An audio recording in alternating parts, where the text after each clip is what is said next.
So we left off on verse 1. So verse 2 says, in similar fashion, the brave bodhisattvas remain in the jungle of worldly concern. No matter how joyful this world's pleasure gardens, these brave ones are never attracted to pleasures, but thrive in the jungle of suffering and pain. So the footnote from Geshe Nawang Dargye says, bodhisattvas, or brave ones, the spiritual offspring of the Buddhas, are those beings who have the enlightening attitude bodhicitta, to work for the attainment of Buddhahood, that is enlightenment, for the sake of all sentient beings. So when we're looking at this peacock analogy and the things that we've talked about so far with the wheel, yama and yamantaka, and just the whole premise of mind training, thought transformation, how are you going so far? Are there things that you want to really clarify or things you want to dive more deeply into? What's coming up? Following purification practice, like any purification practice, there's always that comment that everything's gone, it's all cleansed. And I keep thinking, no, it's not. I should die. Yeah, I should die. Let me just die now. That would be so good. But then it came up, so it came up last session, it's the imprints that are left. Well, yeah, it's again like Tonglen, where it's a mental attitude. Like, yeah. You haven't purified all your karma from beginningless time, but you're saying I've purified all my karma from beginningless time, and then you're like, no, I haven't. Yes, I have. Think that I have, but I know I haven't. And you kind of, glitch. Right. And it's like Tonglen, where by adopting the mental attitude, you get closer to being to that point. And time also is lacking inherent existence, just like everything else. So in the relative world, time is linear, 1, 2, 3, 4, ticking seconds going by. But in terms of ultimate truth, it's just not so concrete as that. So in the future, you will be free of all negative karma. And it's actually these things of thinking I'm already purified, or I'm taking the suffering of all sentient beings. These are sutra ideas that are moving you towards tantra ideas also, right? Where you're taking the result as the path. Yes. So I think a big part of our blockages is not being able to project a future where things are better. Yeah. And a lot of even just basic psychology, like if someone is in a really bad way, you ask them, what are things you would look forward to, or what are things that you would like to happen, or what's your best case scenario, or, these things that help people widen the focus, get more perspective, think in terms of the long view. All of that kind of stuff frees up the tight, narrow focus of self-cherishing, which gets obsessed with the little piddly happinesses and comforts of one day. So by thinking I've purified all negativity from beginningless time, you're opening up the possibility and the truth of that being possible. So you adopt that attitude, and for a moment, try to feel that it's true. Hold open the truth of the possibility of it and the fact that you're moving towards it in this very moment. Yeah. And then, you go back to your life and there's much to be purified. And it's really once you realize emptiness directly, you're taking a blowtorch to those seeds. Still, adopting these mental attitudes without getting weird with it does make it quicker to be true. Right. Yeah. So it's a preparation.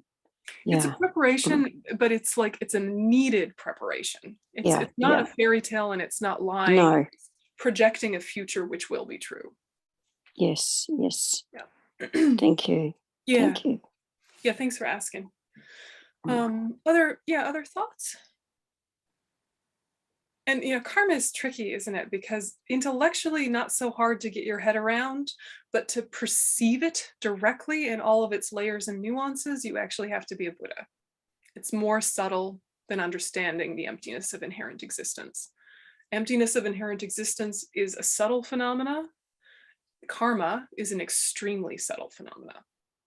Yeah, so on the surface, we can see the manifest things ripening and make an educated guess because we know things are of a similar type. So if you're getting a lot of criticism, you know you've done a lot of criticism. It's going to be a similar type, like an apple seed leads to an apple tree. But to know all of the details and nuances of one cause leading to one effect, it's not so simple as that. So there's also that piece with karma, which makes things harder. Yeah, Judy, go ahead. Thank you. Yeah, thanks, Eleanor. Yeah, thank you, Yönten. Just a few thoughts as I'm trying to kind of make more crystallize. Just thinking about Yama and Taka, Yama being the Lord of Death or the Lord of Karma, and the Taka aspect being the Slayer of the Lord of Death. So obviously, you know, there is some sort of reincarnation, I'm sure, some sort of continuity of aspects of consciousness. So, but ultimately, we are all going to die, and we're all going to die again and again, most probably.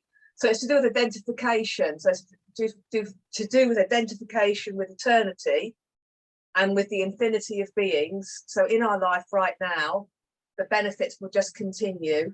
And for that, we need to slay the self-cherishing mind, this sort of selfishness. But it's not as though, you know, we are going to be born and die and born and die. And to me, that can't be seen as a punishment. And obviously, as a Bodhisattva, choose to be born anyway. And to me, that also relates to the idea of like kind of serving God, wanting your life to be of service, serving the bigger picture, not serving selfishness. And I think that really those two really relate. And for me, always, it's been to do with that, really, not so much of wanting to get out of suffering. I don't want to suffer enough, thank you very much. But actually, the real yearning has been wanting to be of service, you know, wanting to serve God or wanting to be a Bodhisattva in Buddhist terms. And I also think the text, for me personally, I'm very happy to apply it to myself as a mind training. I wouldn't take it on as a universal, as a definite truth, but it's kind of like it feels like it works.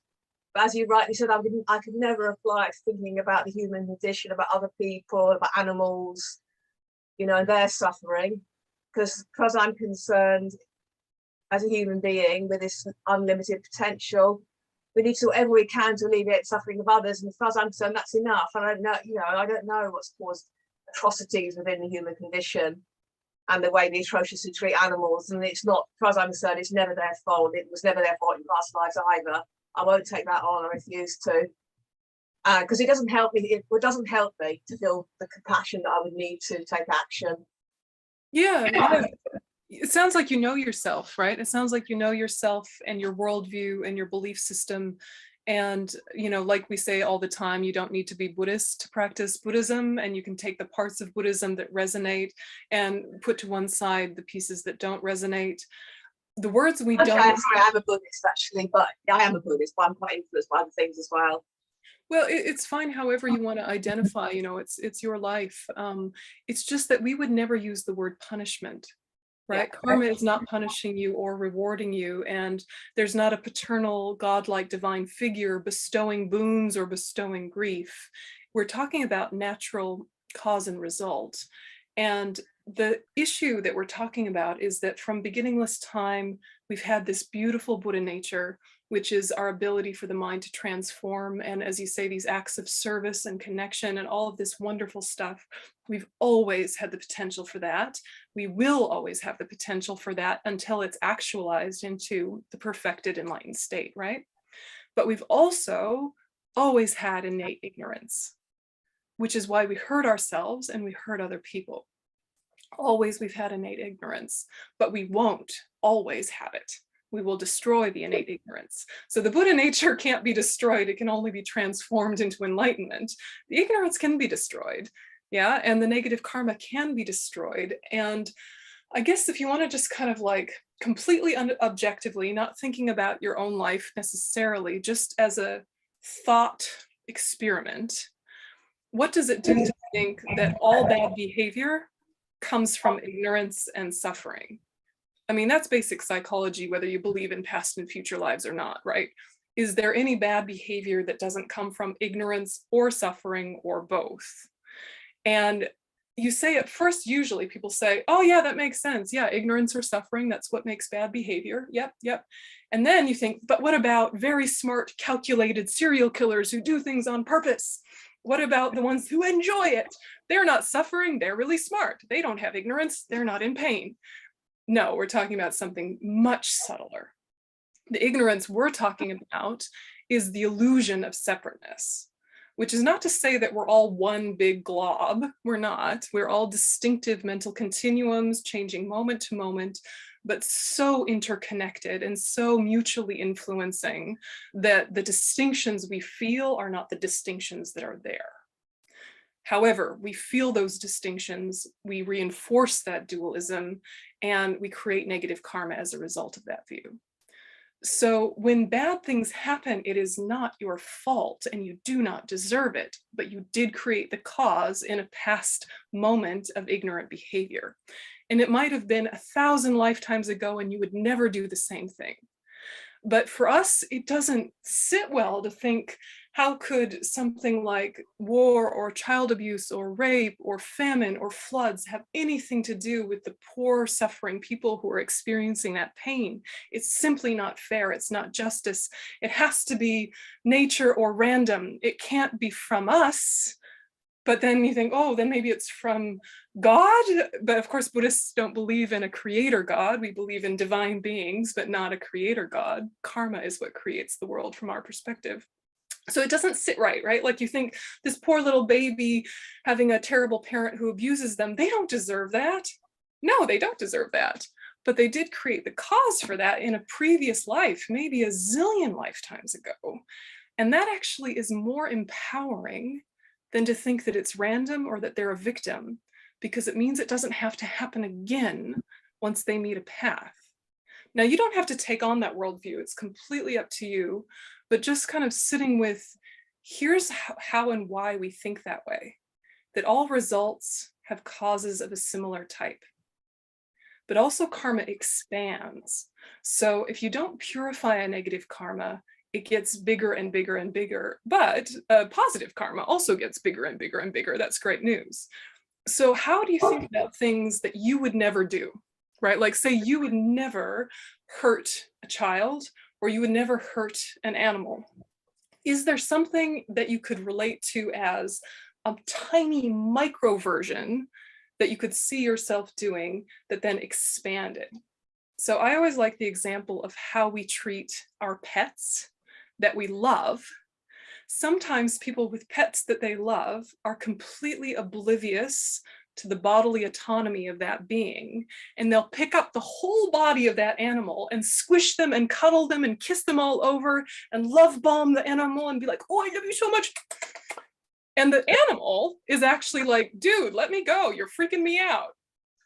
Yeah, and we kind of don't care because we trust our good intentions. We think, well, I love you, you should know that. But the animal is actually like, I'm a little scared, I'm trapped, I want you to put me down.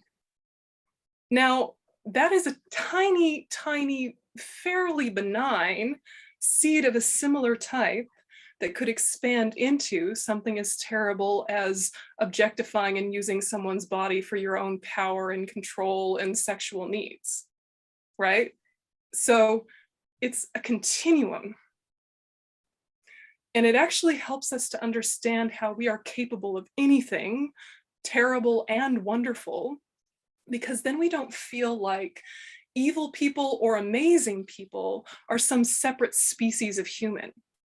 We just see that they've had different lives in different conditions. If we'd had those lives in those conditions, we would wind up similarly. It stops pride, it stops alienation, it stops all sorts of things to realize we're all capable of anything. Let's actively engage in the positive, the potentiality, and the kind. Does that help a little bit? Just kind of say. Yeah, it helps a lot. I think I've just heard some of these types of teachings applied in ways that are not helpful. Yeah, and we have to be so delicate with talking about karma. And it's another one where, you know, don't tell your friend with cancer about karma, tell yourself with cancer about karma, you know, and only if you've already told yourself about it in the past, thought about it, digested it, come to an understanding where you can feel happy to exhaust old negative karma, not like you're being punished for being bad, because that's not the way it is, you know. I think my thinking is that, I mean, this stuff may well be true. I could never possibly know in my limited brain. but it may well be true, but still, I think our role is to try to alleviate suffering by working on ourselves and doing what we can to alleviate suffering out there. Exactly. Whatever the causes are, I can accept that may well be the case, but I could never, I'm not capable of actually knowing that's true, but I can accept Yeah, you know that being of service is going to be a good thing. And if you remember the lack of inherent existence, then you won't overly identify with yourself as being a person of service and get an inflated ego about being a helper. Right. And when you fail or you're not as helpful as you thought you were, you will remember dependent arising and the fact that you don't have control over all of the conditions. So, so you can use some of these ideas kind of playfully and experimentally, even within the framework of one life, and just kind of see how it goes over time. Yeah. So just, I think that can be an ego trip as well, can't it? Wanting to be being seen as a good person. I've known that from the past. I think I've probably did that one now. Yeah, thank goodness. That's another trip.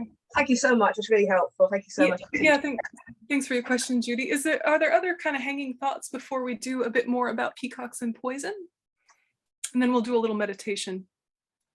All right, so I think a very beautiful word in this verse is thrive. Okay, so it doesn't mean that they are bearing the suffering and having no joy in their life. They're actually bearing the suffering and it makes them even happier. Yeah, so this is something to aspire to, even though we're not there yet, and to know that this is the possibility of a human consciousness to frame things in this way. So the poison is samsara, and the poison in its literal form, before we go into the poetry of what it represents, is said to be aconite or wolfsbane, I think sometimes called monkshood. I don't know, I'm not a botanist, but the specific poison is this aconite, which in traditional Indian medicine was used in tiny, tiny quantities to make people well, but in too much quantities was poison and would kill them. So this is analogous to the danger of living in a samsaric environment, utilizing samsaric pleasures without having renunciation and bodhicitta. It's also analogous to the danger of afflictions in general and the challenges of suffering. So aconite, though poisonous, used in small amounts can be medicine. Samsara, used skillfully, can help us get out of samsara. Okay, so this is an interesting thing to sit with. It's not like samsara is anything other than you in your own mind per se, right? Samsara is your 5 contaminated aggregates, appropriated aggregates, right? Under the influence of karma and disturbing emotions. The 5 aggregates are samsara. The samsaric environment is a projection of that. So heaven and hell live in the same place, right? How you perceive it is the truth for you. The Buddha can see all of it simultaneously, but for us, we just have to live with the projections of our own karma and say, what do I do with this? How do I use this poison as medicine? How do I use it in a way that is pacing it practically? That's the correct dosage for my level. Yeah. So like some happiness, samsaric happiness, external supports like housing and food and friendship and meaningful work are not happiness in and of themselves, but we do need them at our level for forward motion, for progress. Yeah, we need food, clothing, housing, meaningful friendships, meaningful work, even if that work isn't like, paid work or whatever, you need something productive to do in your life, but productive in the sense of connecting with humanity or animals or whatever. Okay, so the attached mind then says, yes, but more, right? Yeah, I have a house, but I need a bigger house, or I need to renovate the house. Are people judging my house? Look at how splendid my house. It becomes the whole story of the house rather than, I have a house, good, that helps. Yeah, and the food is, I need different food, and I ate that yesterday, and I need more, and I need sweeter, and I need saltier, and et cetera, et cetera. And it needs to be, grass-fed, fair trade, no GMO, et cetera, nectar, bespoke, whatever, heirloom tomatoes, something, all the words, right? All the hippie words. And then it will be happiness, and then I will be faultless in my consumption. Untrue, right? There is no form of consumption that doesn't involve hardship to other sentient beings. So you're kind of making peace with everything you do and use from a samsaric place is going to have a problematic aspect. So you try and minimize consumption, but then what you consume, you enjoy and practice contentment and gratitude with. Yeah, you enjoy it though. You enjoy it. You don't think, I'm not allowed to enjoy it because it's not pure. That is useless and not worthwhile. You think, I need to consume things in order to continue to sustain life at my level. Later, when I'm a being of light, I will not need food, but right now I do. Right? So you eat it with such a way that is just filled with gratitude, connection, enjoying the flavors, enjoying the process, and just be with it, and then be done and be content. And don't let the whole project of your day be anticipating the dinner you'll cook. You know, unless your practice is, my life's work and my service is offering food to the people I love, or offering food as part of my work, and then I will make that my practice with intention. So again and again, it's like there's the activity, but there's the mentality you bring to the activity, which is much more important. So you could be working at a Dharma center, facilitating Dharma programming and bringing in all sorts of good teachers and bringing in all the students and doing everything good, but you're grumpy and resentful the whole time. Not really Dharma work, just admin, right? Or you could be doing something really menial, like cleaning out the sewers, but you do it with this mentality of service, and it's like Bodhisattva work. So what it looks like is not the point, where you're coming from is the point. When you're using the poison of samsara, it really is helpful to think of samsaric pleasures as poison, but the ones that could be made into medicine if you use in the right dosage. Just like wolfsbane, apparently, right? Not a botanist, nobody eat wolfsbane, I'm not sure what it'll do. But anyway, right? So little titrating amounts, which is really approaching your consumption differently and approaching it in a way that you're consciously staying out of contact with things that you know you're not ready for.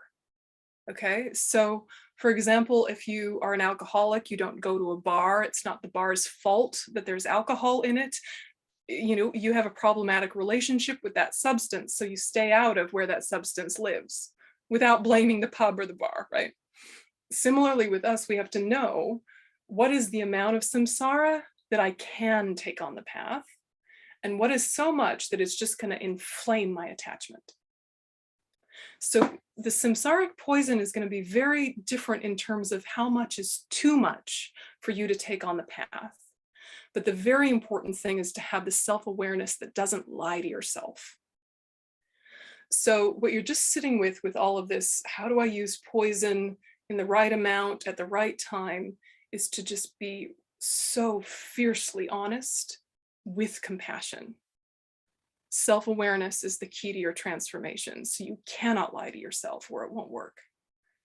Yeah, and if you do a little dance of justification, know that. Yeah, with food, we do it all the time. Oh, I'm just going to have a little bit, and then you have all of it. Yeah, know that you're lying to yourself at least.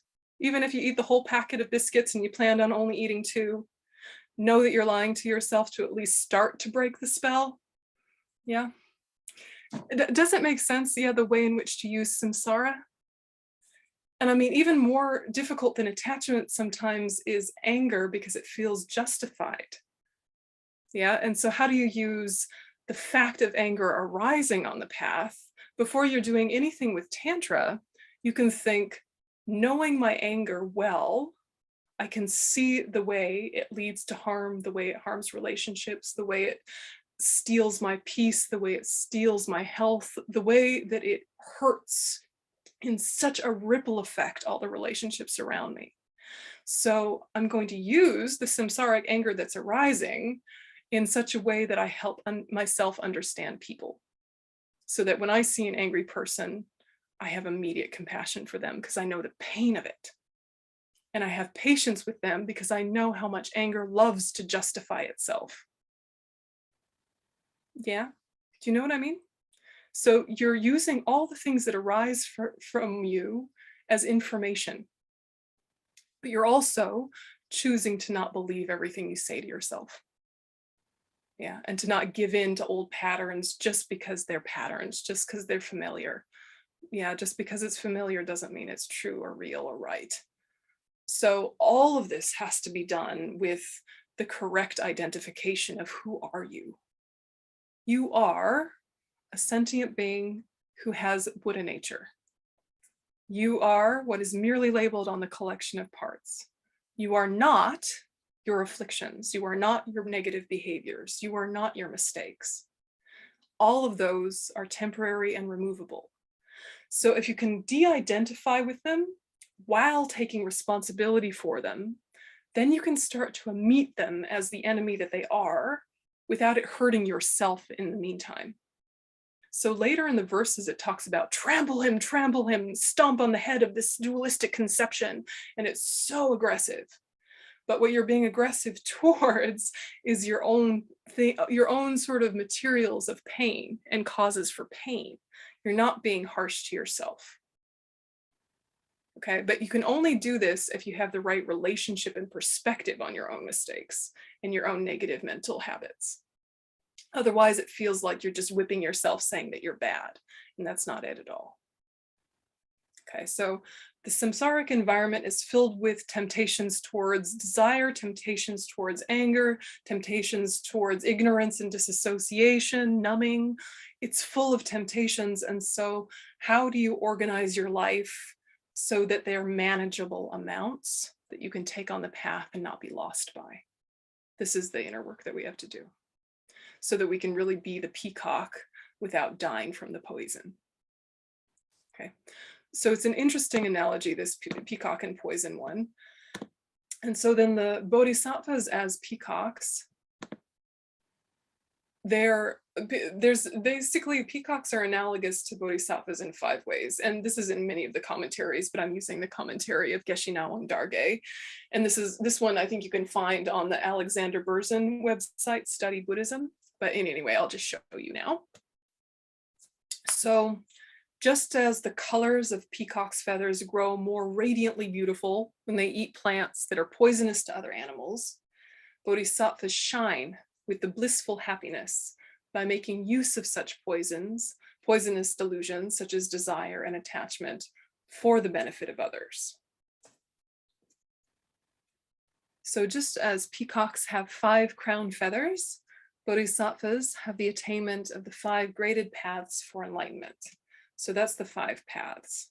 So the path of accumulation, which is when you have renunciation, the determination to be free, and uncontrived bodhicitta. And then you have the path of preparation, which is the union of calm abiding and special insight, focused on emptiness conceptually. Then the path of seeing, calm abiding, special insight, focused on emptiness perceptually, directly. Then the path of meditation is repeating that meditation on emptiness again and again and again, purifying eons of negative karma until you achieve the path of no more learning, which is Buddhahood. So just as the sight of a peacock's colorful display gives us great pleasure, the sight of a bodhisattva uplifts our mind because of their bodhicitta. So I think that we've seen this, yes, maybe with some of our lamas or maybe some people in our life where just the sight of them makes you so happy. Whether or not they're conventionally beautiful or not is kind of irrelevant. They walk into the room and everyone just goes ting. Yes, have you had this experience, especially with the lamas? And it's remarkable, just kind of the flood of joy they bring with them. And to think that is remarkable and that is my potential too. That's who I'll be when I grow up. Right? To not put them in the category of these are fundamentally different creatures and specimens of humanity, just as you don't want to think serial killers and rapists and warmongers are a whole different subspecies of human. These are all potentials of a human, and we can go either way. So when people come into the room with that beautiful bodhicitta and it just kind of blasts you with joy, think that is my potential and that is the work I've already begun now. How wonderful it is I've met a path, and how wonderful it is I've met people who seem to be practicing it, who can show me. Yeah, so like Peacocks, Bodhisattvas, are beautiful to look at and make you happy to see them. Just as peacocks live mostly on poisonous plants and never eat insects or cause others harm, Bodhisattvas never cause even the slightest harm to other sentient beings. And just as peacocks eat poisonous plants with pleasure, when Bodhisattvas are offered sensory objects, although they have no attachment to these objects, they accept them with pleasure to allow the owner to gain merit from their offering. So, you know, you can offer tea and cake and beautiful things to your friendly local geshe or to His Holiness or whoever, and they'll take it for your sake, even though they don't need it or are attached to it. They'll take it for your sake. So then we get this like crows versus peacocks conversation. So verse 3 says, "We spend our whole lives in search for enjoyment, yet tremble with fear at the mere thought of pain. Thus, since we are cowards, we are miserable still, but the brave bodhisattvas accept suffering gladly and gain from their courage a true lasting joy." So even though crows in real life, crows are very smart, crows, you know, have great community dynamics, there's also some kind of folk story issue, you know, from India and Tibet that crows are cowardly and they run away from any hardship very swiftly and they kind of have a deviousness to them. So whether that's true or not is really not the point. They're analogous to the coward list that happens to us when we have self-cherishing and self-grasping.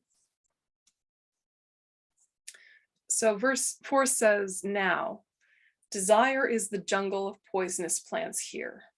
Only brave ones like peacocks can thrive on such fare.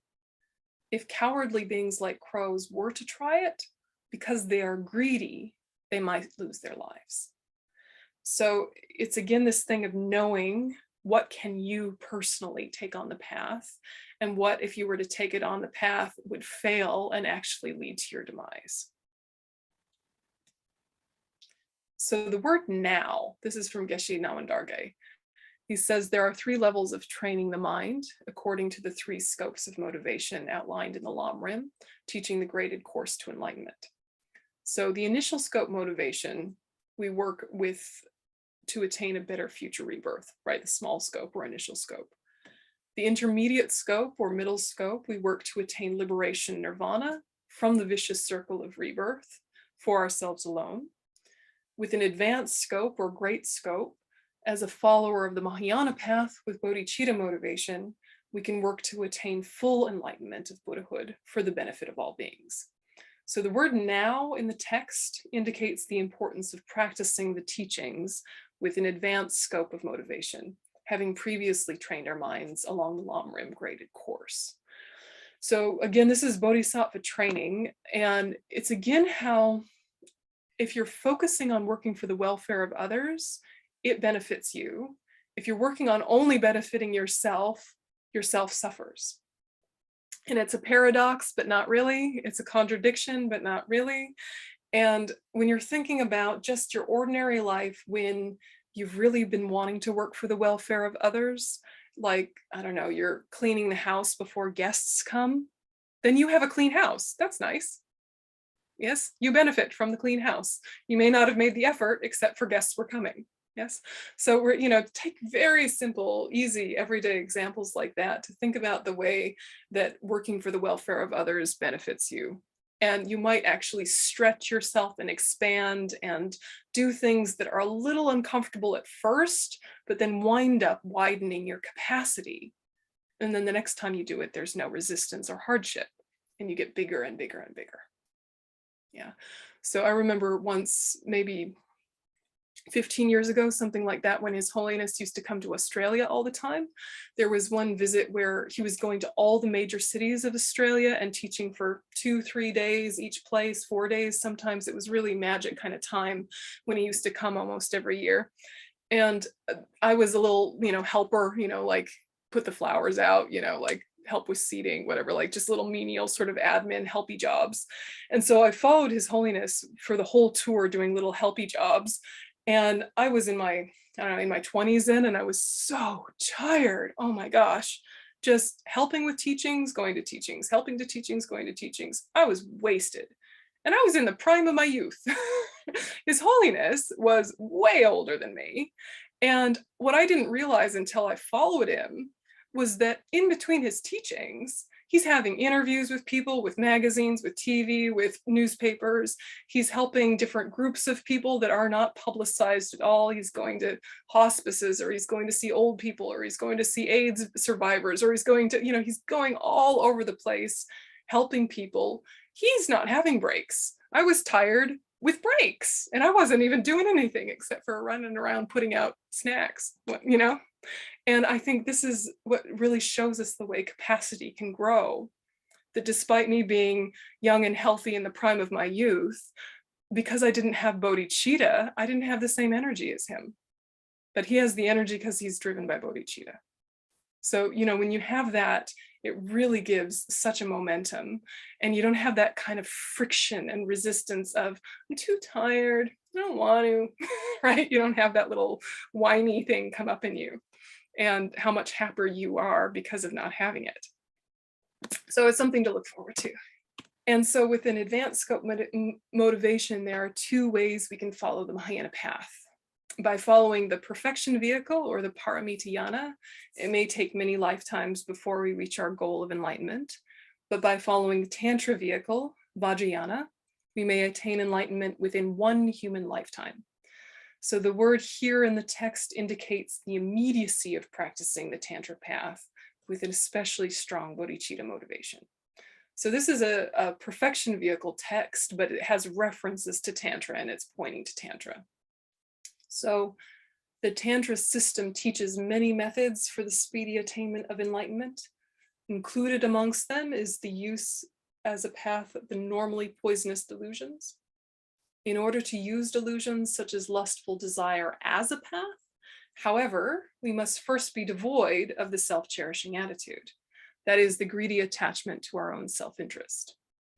So in addition, we must have a sound understanding of voidness, emptiness.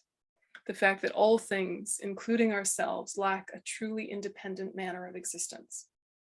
To use delusions as a path without these two requisites is extremely dangerous, and far from achieving our intended goal, we may completely destroy our chance for attaining enlightenment.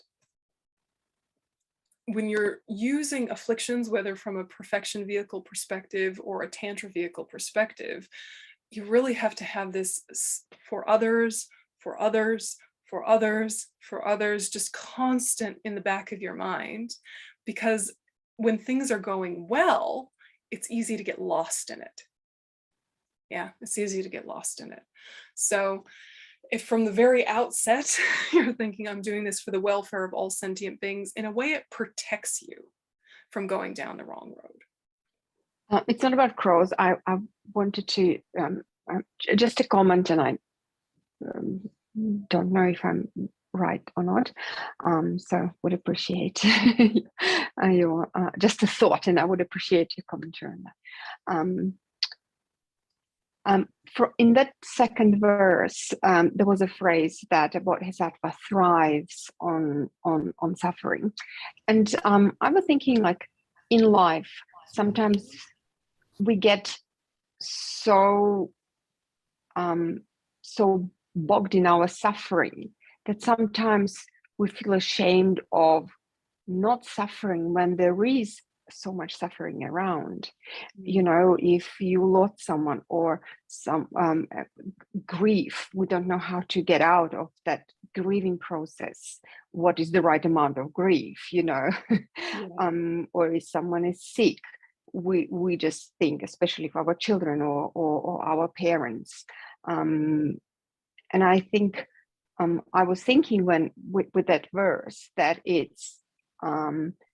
like sort of gives you an opportunity to tell yourself that you can still thrive and be happy, because if you're not, then in a way you still can't help anyone. Yeah. So like it gives you, I don't know, gives you permission, maybe it's a wrong word, permission to thrive among that suffering, the immediate suffering in your life, even if people in your life are going through difficult times or things. Am I right to think so? Yeah.